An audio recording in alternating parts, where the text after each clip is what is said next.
Why does it feel so triggering when someone says, just exercise, just meditate, just go outside, just move your body? Even though you know that those things will be really good for you to do, it still makes you feel annoyed or frustrated or even judged when someone else tells you to do it. Let's talk about why that happens and why you're not lazy, you're not weak, but there is actually a deeper reason that this happens, and there is a way to fix it. There is a way to actually do that advice that you know is good for you, that you have been resisting doing. Alex and I were talking about this the other night, and he is someone who is really good at exercising. He can easily get up and exercise and look after his body. And for years, he tried to get me to do the same because he knew how much I would benefit from it, especially during my postpartum depression. But there was so much resistance from me. And every time I would complain about something and he would say to me, well, you should just exercise more, I would just feel tense and angry and reply with something like, I know I should, but it's just so hard, or whatever. Years later, I am now a frequent exerciser. I've managed to maintain a consistent routine for years now. I'm starting to actually crave exercise and really see the benefits of exercise for not just my physical health, but my mental health as well. So what's different from then to now? And what was happening inside of me every single time I would hear the advice, you just need to exercise? Why did I know deep down that that was right, but I hated hearing that advice? And I pushed exercise further and further away any time I actually received this advice. So there are several things that cause us to resist helpful advice. Let's break them down now so that you can be aware of them and so that you can fix them. So number one is the one thing that got me the most when Alex would give me this advice. And that is that when he would give it to me, in the moment, it felt like judgment. I'm currently studying to become a certified life coach, and one thing a life coach never does is actually gives advice. And there's a reason for that. Why?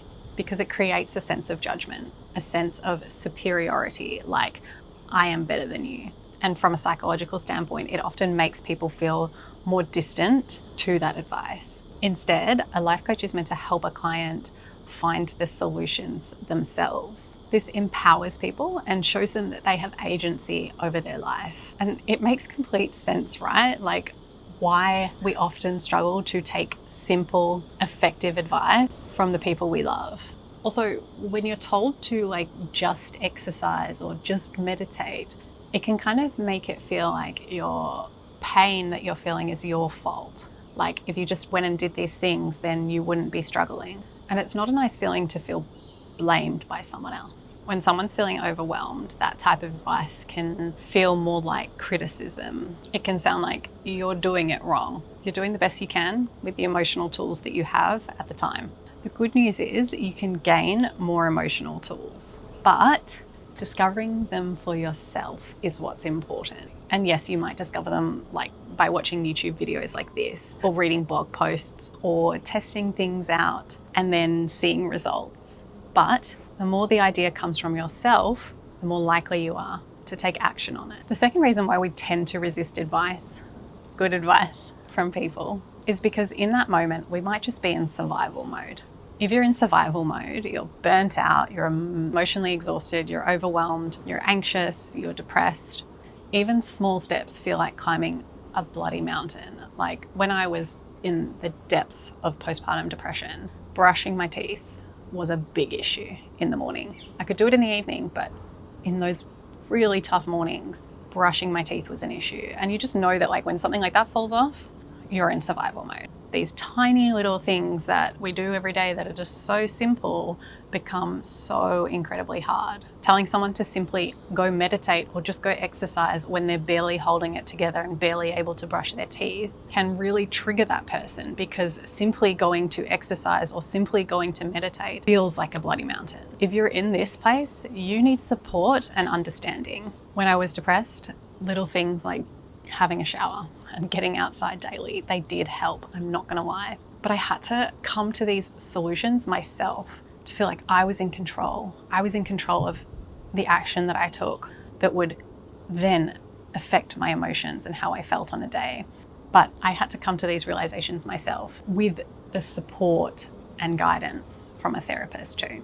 Please, if you are having feelings of hopelessness, depression, or anxiety, please do seek help from a professional, because this kind of support is life-changing. I've got 2 more reasons why you might be resisting helpful advice. And then after that, I want to share what you can actually do in the moment when people give you this advice that you know is helpful, but you feel that resistance. So the third reason why we tend to resist advice that we know is good for us is because maybe we've tried before, but we've failed. What this does is creates a stronger belief in our head that we always fail. So why even try again?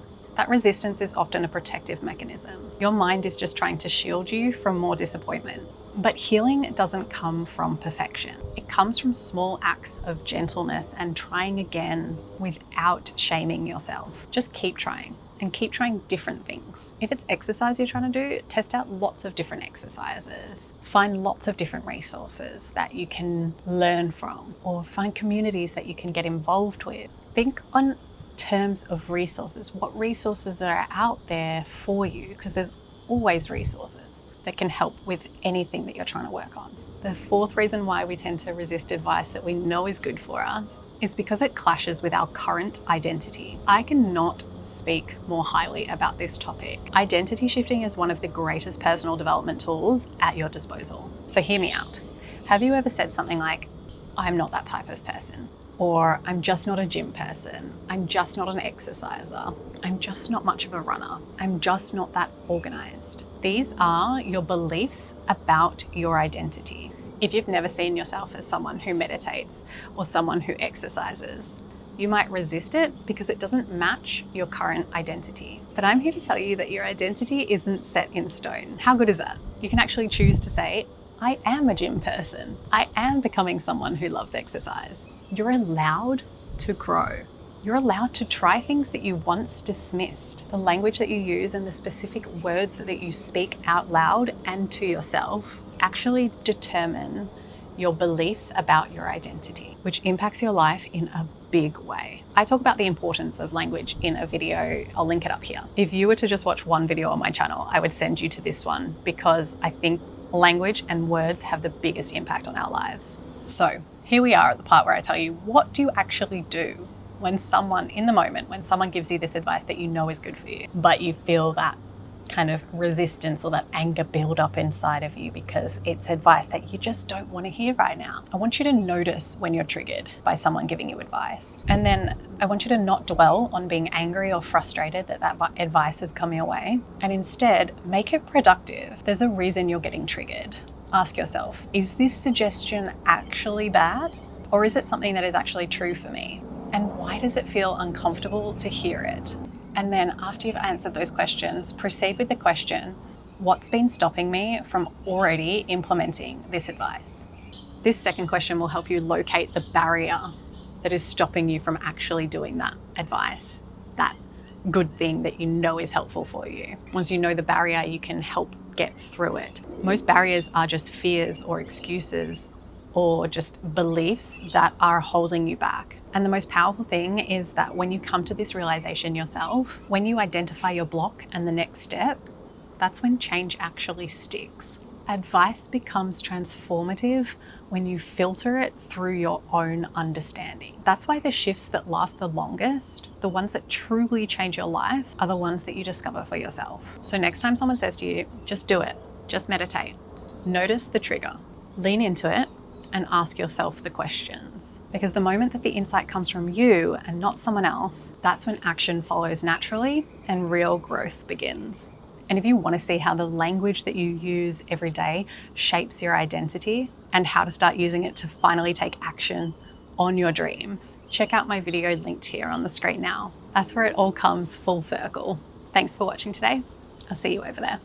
I think it might rain soon.